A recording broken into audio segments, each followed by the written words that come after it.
Hello friends, स्वागत है आप सभी का इस नए वीडियो में। आज हम इंडस्ट्री का जो सेक्शन है यूपीएससी जीएस 3 में वो देखेंगे।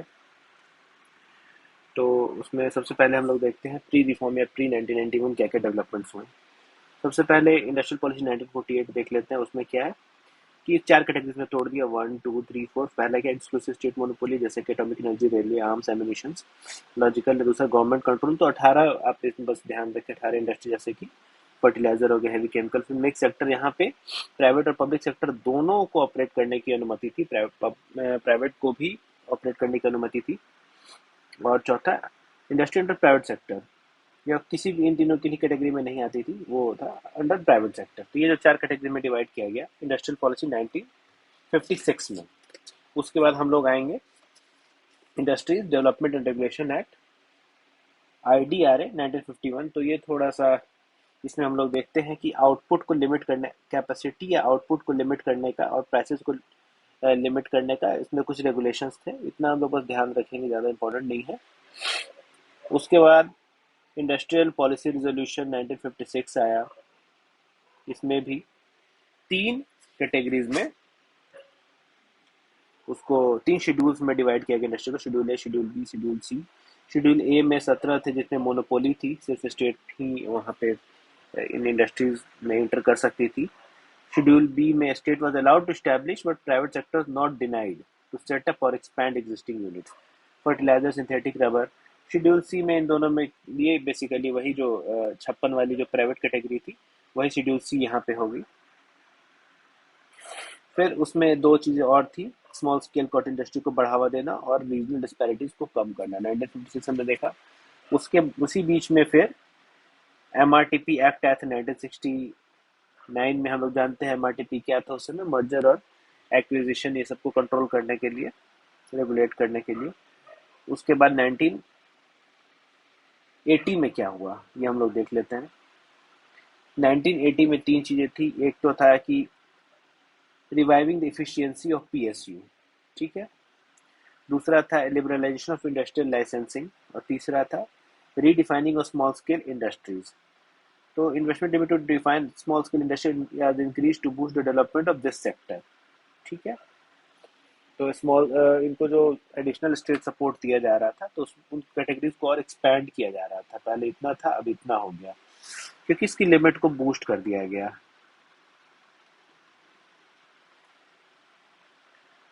और फिर हम लोग जो मोस्ट इम्पोर्टेंट है वो अभी देखने जा रहे हैं, वो है 1991 इंडस्ट्रियल पॉलिसी। तो इसके लिए हम लोग एक विजन का प्रश्न देख लेते हैं।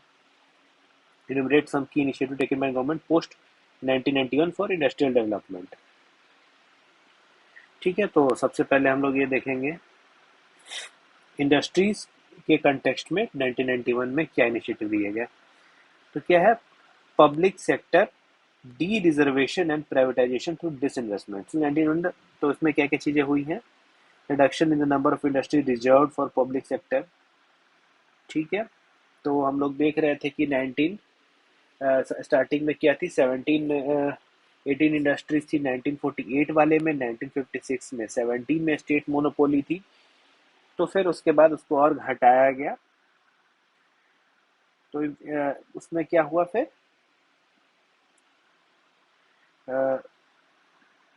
in all strategic PSU to 26% or lower, government equity in all non-strategic PSU to 26% और लोअर।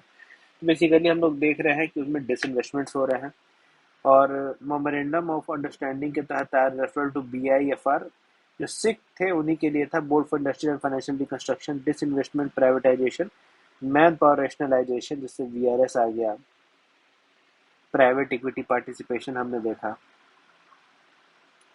उसके बाद इंडस्ट्रियल डी लाइसेंसिंग, जैसे हम लोग देख रहे थे IDR एक्ट 1951 के तहत लाइसेंस लेना था, जो लाइसेंसिंग रेजीम था, लाइसेंस राज भी बोला जाता था, तो उसको रिलैक्स किया गया, लिबरलाइज किया गया, MRTP को रिप्लेस कर दिया गया। उसके बाद कंपटीशन एक्ट आ गया और उसके स्कोप को लिमिट किया गया। उसका स्कोप हो गया रिस्ट्रिक्टिंग अनफेयर ट्रेड प्रैक्टिसेस। उसके बाद लिबरलाइज फॉरेन इन्वेस्टमेंट। तो 1973 हम देखेंगे सिर्फ बहुत ही कम इंडस्ट्रीज, ओनली 19 इंडस्ट्रीज में एफडीआई अलाउड था। 1973 की जो स्थिति थी, फेरा भी उसी बीच आया हुआ था। तो हम लोग देख रहे हैं कि लिबरलाइज कैसे हुआ। फेरा गॉट रिप्लेस्ड विथ फेमा। फिर फॉरेन टेक्नोलॉजिकल एग्रीमेंट का स्कोप ओपन हो गया और ऑटोमेटिक अप्रूवल भी उसमें एप्लीकेबल हो गया, और dilution of protection to SSI. तो ये सारी चीजें पोस्ट 1991 इंडस्ट्रीज के फील्ड में, 6 चीजें हमें ध्यान रखना है। D reservation, privatisation, disinvestment, D licensing, MRTP. MRTP की जगह क्या हुआ, कंपटीशन एक्ट आया, डी लाइसेंसिंग कर दिया गया, फॉरेन इन्वेस्टमेंट को लिबरलाइज किया, फॉरेन टेक्नोलॉजी एग्रीमेंट में आ सकते ऑटोमेटिक अप्रूवल है, और जो प्रोटेक्शन पहले देते थे स्मॉल स्केल इंडस्ट्रीज को, उसको हटा दिया गया। तो ये हमने समझ लिया। अभी हम देखेंगे अपने जो मैक्रो लेवल पे इंडिया की क्या इंडस्ट्रियल पॉलिसी है, और क्या इम्पोर्टेंट इंडिकेटर्स हैं, और क्या इश्यूज हैं, क्या उसमें चैले ये हमारी सरकार क्या कर रही है, और हम लोग कैसे उसको बेहतर करेंगे, वे फॉरवर्ड भी देखेंगे। सबसे पहले हम लोग कुछ डेटा देख लेते हैं इंडस्ट्रियल पॉलिसी में। 17% मैन्युफैक्चरिंग में कंट्रीब्यूशन, जो कि स्टैग्नेट कर रहा है सिंस 1981। ये एक डेटा हमें समझना है। कहीं भी क्रिटिकल व्यू लिखना होगा इंडस्ट्रियल पॉलिसी का या मैन्युफैक्चरिंग पॉलिसी का, तो हम ये फिगर जरूर कोट करेंगे। उसके बाद 63rd पोजीशन है ईज ऑफ डूइंग बिजनेस में। ठीक है, 9 कंपनी है फॉर्च्यून 500 में। उसमें कुछ एडिशनल डेटा है, हर जगह अपने स्कोप के हिसाब से हम डालते रहेंगे, वो हमेशा आप नोट कर लीजिए, बिल्कुल ध्यान रखिए। हम लोग 40th रैंक किसमें है, ग्लोबल कॉम्पिटिटिवनेस इंडेक्स में। कॉम्पिटिटिवनेस इंडेक्स में 40th रैंक है। ठीक है। 38th रैंक किसमें है हम लोग का, लॉजिस्टिक्स परफॉर्मेंस इंडेक्स, जो कि वर्ल्ड बैंक निकालती है, 38th रैंक है। और ग्लोबल इनोवेशन इंडेक्स में भी 40th रैंक है। तो ये जो सारे जो फिगर हैं, ये इनोवेशन का है। इनोवेशन का हो गया, लॉजिस्टिक्स में 38th है, कॉम्पिटिटिवनेस में 40th है। ये सारे चीज करके हम अपने इंडस्ट्रियल पॉलिसी के को थोड़ा बेहतर तरीके से बता सकते हैं। फिर पहले हम लोग को ऑब्जेक्टिव्स जानना बहुत जरूरी है इंडस्ट्रियल पॉलिसी का। तो सबसे पहले इसमें क्या है कि transform India to major partner and player in the global arena. Sustained growth, productivity, जो जनरल सी बातें हैं, प्रोडक्टिविटी एंड एम्प्लॉयमेंट। अगर कोई भी इंडस्ट्रियल पॉलिसी है तो हम लोग जान रहे हैं कि एम्प्लॉयमेंट जनरेशन और मैन्युफैक्चरिंग का इकोनॉमी में शेयर, ये सारे चीज़ें स्टैग्नेट कर गई हैं ये, और हम लोग सीधे एग्रीकल्चर से सर्विसेज सेक्टर में शिफ्ट हुए हैं, और काफ़ी स्कोप है अभी मैन्युफैक्चरिंग और इंडस्ट्रियल बेस को बढ़ाने का।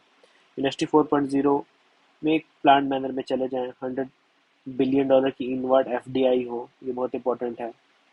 फॉर्च्यून 500 में जो कंपनीज हैं वो बढ़ें, और प्रीमियम इंटरनेशनल इंडियन ब्रांड्स बने, और अट्रैक्टिव इन्वेस्टमेंट डेस्टिनेशन बने।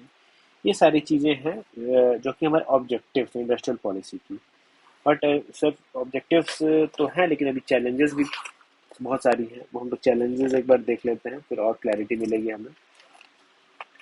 तो देखिए, सबसे पहले है कि मैन्युफैक्चरिंग की जो, यही से एक नंबर पे आप डाल सकते हैं चैलेंजेस में, कि जो स्टैग्नेटेड है 1991 से 16%, 17% जो मैन्युफैक्चरिंग कंट्रीब्यूशन टू जीडीपी उतने पे लिमिटेड है। इंफ्रास्ट्रक्चर की कमी है। देखिए, सेकंड पॉइंट ये डाल सकते हैं, क्वालिटी इंफ्रास्ट्रक्चर, कनेक्टिविटी। हम लोग इसमें कौन सा डेटा डाल सकते हैं, ये डाल सकते हैं, लॉजिस्टिक्स परफॉर्मेंस इंडेक्स में हमारा 38th रैंक है। हम लोग का सप्लाई चेन मैनेजमेंट अच्छा नहीं है। फिर तीसरा हम लोग डाल सकते हैं रिस्ट्रिक्टिव लेबर लॉज। देखिए, इससे क्या होता है, उससे आपका ईज ऑफ डूइंग बिजनेस सही नहीं रहता, उसमें आप पिछड़ जाते हैं। कॉम्प्लेक्स टैक्स प्रोसीजर है, आईपीआर इश्यूज हैं। और सबसे इंपॉर्टेंट एक डेटा आप डाल दीजिए R&D का, 0.6% से 0.7% ऑफ जीडीपी है। ये हमने पहले देखा था, R&D पे हम लोग कम खर्च कर रहे हैं, वहीं कई कंट्रीज 10% तक भी कर रही हैं। जॉबलेस ग्रोथ हो रही है, जॉबलेस ग्रोथ हो रही है। और distortion industrial pattern on the selective inflow of investment, industrial pattern भी डिस्टॉर्ट हो रहा है। Cyclical flow on fresh investment. Competitiveness की कमी है, उसके लिए हम लोग देखेंगे कि फोरस लेके आए हैं इंडिया, ये नीति आयोग का फोरस है, वो हम लोग देखेंगे आगे। मिसिंग मिडिल है, लैक ऑफ फ्रेश इन्वेस्टमेंट, तो ये सारी चीजें हम लोग ध्यान में, कंस्ट्रेंट्स अभी सरकारें कर क्या रही हैं, पॉलिसीज क्या क्या है। तो उसमें है लिबरलाइजेशन इंडस्ट्रियल पॉलिसी सिंस 1991, सबसे इम्पोर्टेंट। फिर एसईजेड है, निम्स है, एनआईसीपी है, गति शक्ति, पीएलआई, लेबर लॉ में 29 थे, उनको 4 बना दिया गया। फिर competition act, make in India, MSME act, national manufacturing policy, GST reform, IBC code, startup India, ये सारी चीज़ें आप, टेक पार्क्स, बहुत कुछ हम बता सकते हैं। ईज ऑफ डूइंग बिजनेस के लिए काफ़ी वर्क किया गया है। तो बेसिकली आप जो भी चीज़ें आपको मैन्युफैक्चरिंग इंडस्ट्री से समझ में आ रहा है, आप यहाँ पर डाल सकते हैं। सरकारें क्या कर रही हैं, इश्यूज क्या है, तो इश्यूज हैं जॉब क्रिएशन में, आर&डी कम है, इंफ्रा नहीं है, कम्पिटिटिवनेस नहीं है, इन्वेस्टमेंट कम है, टेक्नोलॉजी कम है, data security, reliability of data, ये सारी चीज़ें करके हम बता सकते हैं। फाइनली हम लोग देखते हैं कि अभी आगे क्या कर सकते हैं।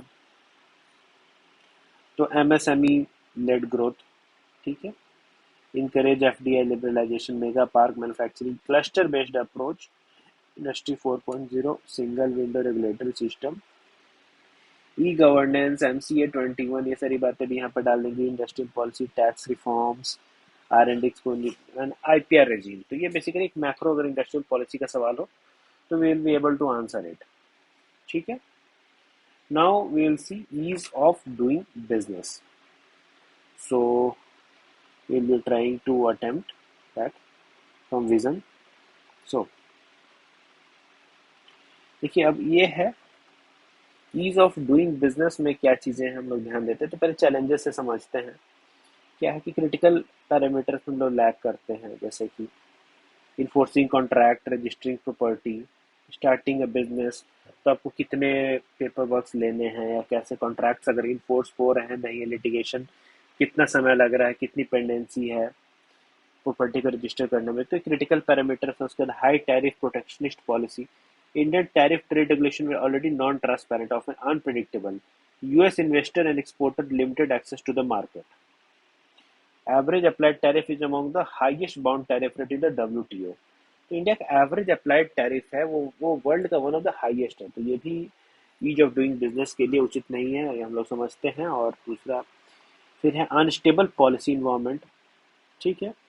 जैसे telecom sector, huge enthusiastic into large MNC when the sector was open for FDI and soon enough many exited thanks to ever changing policy framework.